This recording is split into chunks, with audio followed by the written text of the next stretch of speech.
Les activités de la société de transport Aorema et Frères Staff sont suspendues à partir du 16 février 2026 selon un arrêté du ministère de l'administration territoriale et de la mobilité en date du 12 février 2026. Pourquoi une telle décision et pour combien de temps? Romial Patrice Toé a rencontré le directeur de la circulation routière et de la normalisation de la Direction générale des transports terrestres et maritimes. Son compte rendu.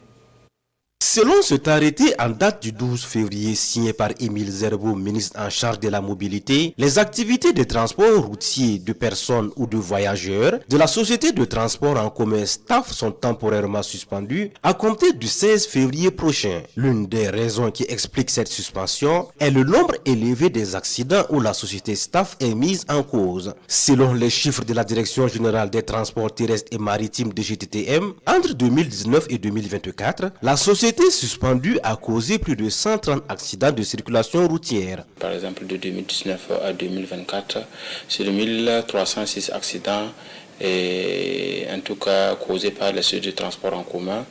On note qu'il y a 136 accidents qui, en tout cas, sont causés par la dite société en question, donc soit un taux de 10,43%. Le non-respect de la limitation de vitesse en agglomération et hors agglomération, l'absence de limitateurs de vitesse dans certains véhicules de la société ont concouru également à cette suspension. Une suspension qui intervient après plusieurs interpellations. Le 1er septembre 2025, il y a eu une rencontre avec la FENAT et puis la société en question pour voir dans quelle mesure elle va mener des actions pour en tout cas réduire les accidents de la circulation routière.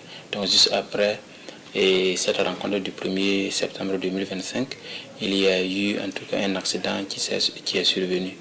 Alors donc une lettre de mise en demeure a été envoyée à la société. Après mise en demeure et sensibilisation, et pour préserver la vie des usagers de la route, l'autorité décide de sévir.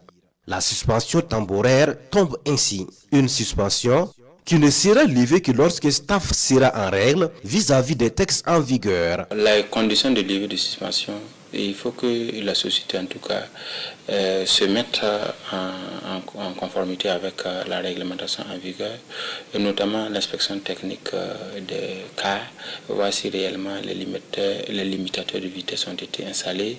En tout cas, élaborer un plan de formation de ces conducteurs ou bien donner des documents de formation qu'il a vraiment organisé au profit de ses conducteurs. Et puis demander une inspection technique concluante. Bon, si cette inspection technique est concluante, je crois que cette mesure sera levée. Si Staff est la seule société à voir ses activités suspendues, force est de constater que plusieurs autres sociétés de transport en commun ont reçu des mises en demeure de la part des structures compétentes. Plusieurs sociétés ont reçu des lettres de mise en demeure. Donc on ne peut pas citer leur nom ici.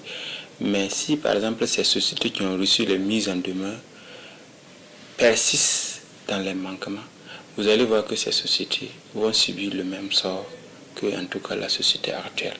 Donc ce n'est pas que ces Staff qu'on a visé, c'est une société de transport en commun qui en tout cas fait des accidents de façon répétée. Baouen Manégré Zungrana invite les sociétés de transport en commun à travailler davantage à préserver la vie des usagers de la route. Cela en respectant scrupuleusement les mesures en matière de circulation routière et de limitation de vitesse.